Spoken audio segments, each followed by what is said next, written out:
Ayan, hello po. Magandang umaga, magandang gabi, no? Kung nasang panig tayo ng mundo. Ayan, nagustuhan niyo ba tong ating bagong palet na mat? So, bamboo na siya ngayon. Ayan po. Ito ay isa ng bamboo. So, sige, tignan na natin kung kaninong wedding ang makukuha natin ngayong gabi. Take only what resonates po, ha? Ayan, pwedeng sa kanya, pwedeng sa'yo ito. Okay. So, unang-unang card natin, meron tayo ritong The Magician. Very good. Okay. Tingnan pa natin, check pa natin. And we also have here the Ten of Cups. Okay. Kaya lang naurong kasi yung mga PC ko po kaya parang ang lapit. Kita niyo, ang lalaki. Pero mas okay, para kitang-kita yung mga barahan natin, di ba? Tingnan pa natin. And we have here the King of Cups. Ayan.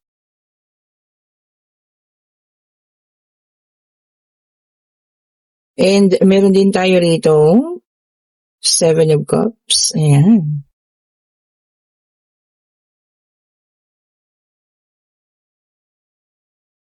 And we also have here ang ating The Fool.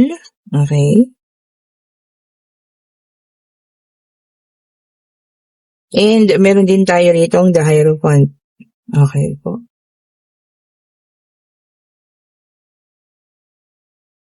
We also have here the Five of Swords.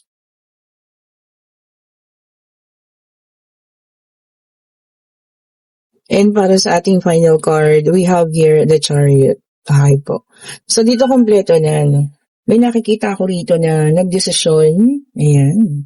Desisyon na, alam mo yun, talagang pinutol niya ang ugnayan niya sa mga ilang tao. Pwedeng ito ay kamag-anak. Ayan ha. Pwedeng ex, pwede rin mga kaibigan, na talagang ikaw mismo yung gumawa, ikaw mismo yung umalis. Okay po. Inalis mo kasi hindi na tama, no? Toxic na yung naririnig mo sa kanila.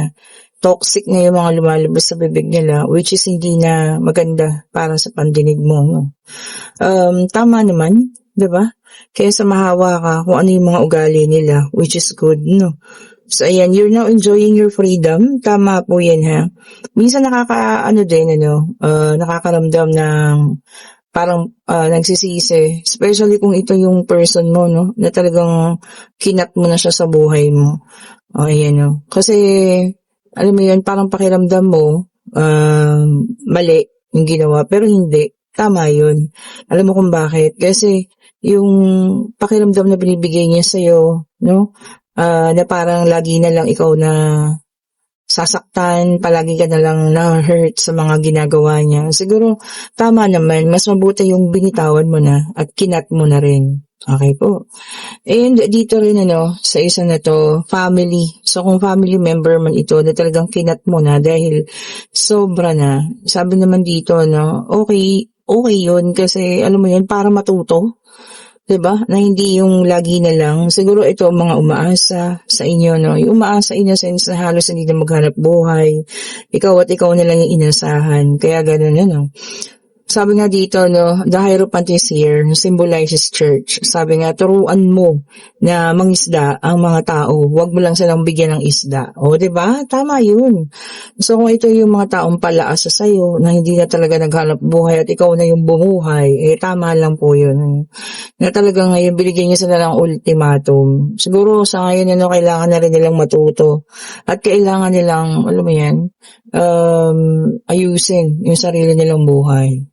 Okay po. Dito sa pang last card, marami kang options, Marami kang pinagpilian, marami kang pinag-isipan, kung gagawin ba to or hindi. Pero tama, paglayo, This is the Chariot. Yan, nakasakay. Ibig sabihin na, maaari physically din lumayo ka, Pero pwede rin namang emotionally lumayo ka talaga sa kanila. Which is good, 'di ba? Kung ito man yung mga kaibigan na toxic na rin yung friendship, hindi na okay, Barkada, katrabaho, which is good pa rin po, Umalis tayo doon sa mga bagay na alam niyo yun, hindi ka na nag-grow, hindi ka na nagiging maayos. Tama po, kung ano man ang naging desisyon niya. Huwag niyong pagsisihan, sabi ko nga. Kasi tama po ang inyong ginawa. Okay? So, tignan pa natin, dalawa ito. Ayan. And we also have here the Page of Swords. Ayan, sabi niya dito, no? Sabi niya, don't get drawn into arguments. Tama naman. Inalisan mo yun kasi ayaw mo na ng argumento. 'Di ba? Ayaw mo na ng pakikipag-usap, ayaw mo na ng pakikipagtalo, no? Sa pakikipag-usap. Tama po yun. Kaya ka umalis dun sa, sa sitwasyon na yan, or kung sino man yung taong iniwanan mo, or talagang tinanggal mo sa buhay mo. And we also have here the Nine of Pentacles. Ayan. Sabi niya rito, no? Abundance and rewards. Ayan po, no? Minsan kasi, yun lang din naman ang tinitignan nila sa iyo, eh. 'Di ba? Kung ano yung meron ka, kaya maganda ang tingin nila sa iyo. Oh, 'di ba? Pero pag dumarating yung panahon na wala ka, or as in salat, 'di ba? Talagang wala rin naman, halos hindi naman sila lumapit sa iyo. And we also have here the Ten of Wands. Ayan. Sabi niya dito, no, isa na sila sa nakakabigat sa'yo. Burden, kaya mo na, alam mo yung binitawan. Tama po yun.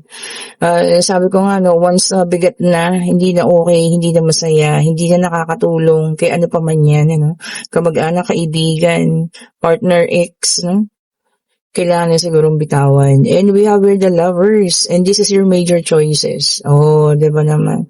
So, isa ito sa iyong major choices. So, takpan lang natin, ano. Ito na lang, yung heart na candle dito. So, isa siya sa iyong major choices. Talagang pinili mo, ginusto mo rin naman. Tama po yun, di ba? And meron tayo dito the Justice na may dalang number 11. Sabi niya dito, no, truth or katotohanan. O at least inamin mo sa kanila or sinabi mo yung katotohanan bago ka umalis, di ba? Bago mo tinanggal sila sa buhay mo. Kasi yun yung totoo, di ba? Hindi na makausad. Hindi ka na makausad. Kasi para ka na nadadaganan. Ano? Kahit sila yung may problema, parang ikaw tuloy na may problema, no? Para sa kanila. Na hindi na tama. And we have here the Ace of Pentacles. Ayan. Then this also for you, no, financial beginning, new beginning, para dun sa mga, natin, breadwinner dyan, na talagang sila yung bumubuhay, kahit sa mga may kapatid na may asawa, mga ganyan, Okay lang po yung tumulong paminsan-minsan, pero yung ibigay mo lahat, ako, halos wala nang matira sa'yo. Eto na, pag nagkaroon ka daw, isipin mo naman yung sarili mo, ha? Diba? Sarili mo naman. And we also have here the Queen of Cups. Ayan. Sabi niya rito, no? Loving, sabi niya ganun, kindness. Yun pa rin naman ikaw. Wala namang nagbago, no? Ang tinanggal mo lang, yung mga taong toxic na sa buhay mo, which is good po. Sakto lang yun. Tama lang po yung ginawa mo. Diba? And para sa ating final card, the Queen of Wands, ayan. Sabi niya rito, no? Independent, tamang-tama, and confident, no, diba? Marami ka pa rin mga makikilalang mga kaibigan, or mga mas lalo pang, alam mo yung tunay at tapat na kaibigan po, ha? So, hindi natin kailangang malungkot, or ano pa man, yung mga tunay, tapat, alam mo yun, yung talagang kaibigan ang turing sa'yo. Hindi yung kaibigan ka lang pag may kailangan sa'yo. Hindi ba? Totoo po yun, ha. Sabi ko nga, straight to the point ako magsalita. So, kung medyo masakit, pasensya na po, ha. Yung kasi nilabas ng baraha. Di ba? And dito sa final deck ng card, take only what resonates pa rin, ha. Pwede pong ito yung sa inyo, pwedeng sa kanya, pwedeng kung kanina man po, So, ito tumalbog. Kunin natin. The same thing, We have here the Fool, air sign, Gemini, Libra, and Aquarius. Talagang ang iba sa inyo, gusto ngayon ng new beginning, new possibility. Diba? Marami raw pong posibilidad. Tama naman. Maraming posibilidad ang pwedeng maganap. New beginning din para sa inyo. Okay po. And meron din tayo ditong Six of Cups, water sign, Cancer, Scorpio, and Pisces. Yung iba naman, ayan, merong reminiscing, mga alaalang nagbabalik. Oh, okay lang yan. Alaala na lang naman na, o, diba? Hindi naman na yung tayo talagang, umaasa pa, no? Pero ito'y alaala lamang. Siguro alaala na masasaya, diba? Alaala na hindi malungkot. Oh, yun ang maganda. Diba? Iwan na natin yung kalungkutan. Doon na lang tayo sa laging masasaya. Oh, diba po? No? And meron din tayong Wheel of Fortune, fire sign ulit. Ay, fire sign, Aries, Leo, and Sagittarius. Ayan. O, ito naman, inevitable fate. O, hindi matatakasan na kapalaran po, ha. Ibig sabihin, kung ito na yung oras ng pag-alsa ng buhay or pag-angat natin, hindi mo matatakasan po yan. O, diba? Napaka-positibo. Ibig sabihin, maganda at maayos ang ginawa mo ng nakaraan. Kaya ito na, no? Alasa, darating na yung pag-ikot ng kapalaran para sa iyo. We have here the Justice in reverse. Air sign naman ito, naka-reverse. Oh. O yung iba naman sa inyo, magigilty. Bakit? Nako. Ano kaya itong nagawa ninyo na magigilty kayo? Siguro ito, alam mo, pakiramdam ko, ito talaga yung mga taong mababait. Kasi yung mga taong masama ugali, wala lang sa kanila yan, di ba? Kahit na mali, hindi nila yan iisipin. Pero yung taong mabubuti, alam mo yun, kahit na hindi naman siya yung major na kasalanan, parang minor at maliit lang naman. Alam mo yun, magigilty at magigilty pa rin. At hihingi ng tawad sa inyo, ha? And we have here the Temperance, fire sign ulit. Ayan.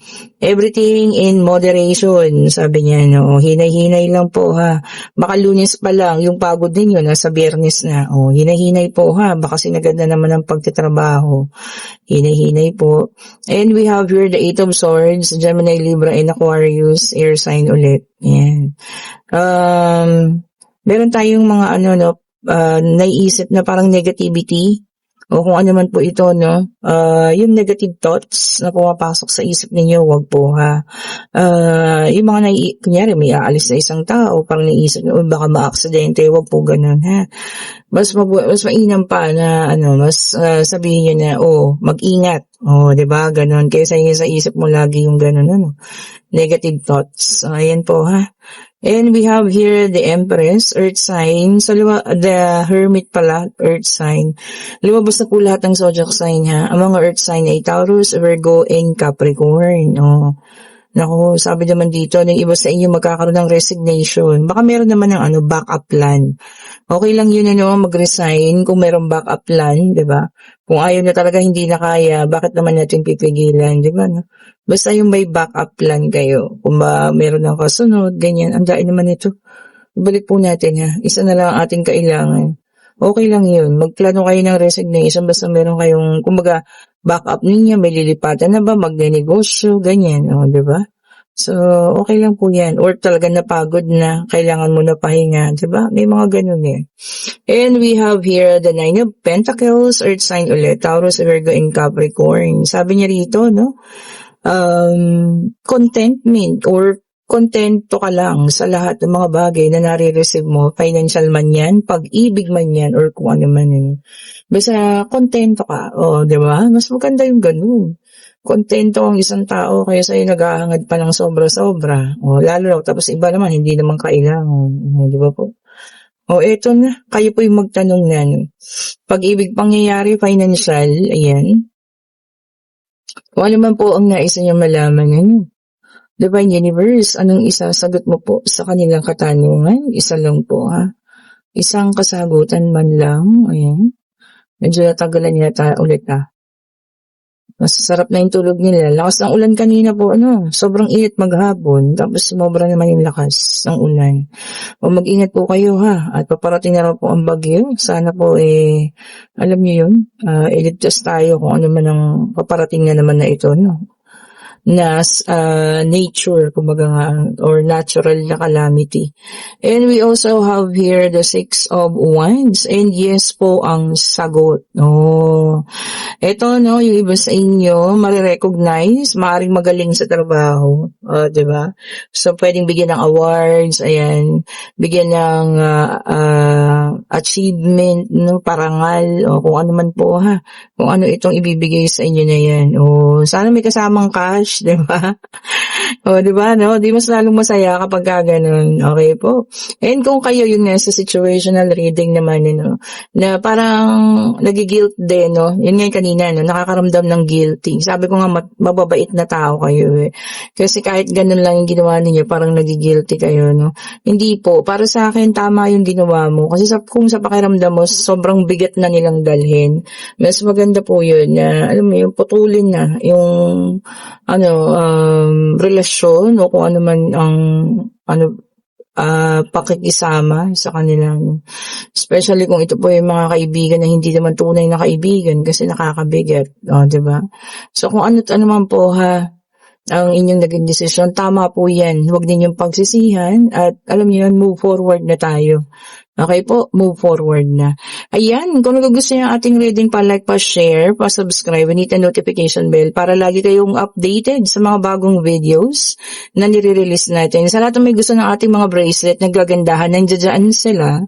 At nandiyan din ang ating pabango. Oh, ayan po ha, pa-click ng link, nandiyan sa comment section. Ako lang naglalagay dyan, ano. I-click niyo po yung link para makausap ninyo ako. At kung gusto niyo rin ng private reading para sa Friday po, magpa-schedule na kayo. Okay po. Thank you so much po for watching. Have a great evening. Happy Monday po ulit. Ayan ha. Mag-ingat pa po at mukhang uulan pa dahil madilim. Mag-ingat pa po kayo sa inyong pag-uwi or papasok pa lang dyan ha. Thank you so much po ulit. Stay safe po. Bye-bye po sa inyo.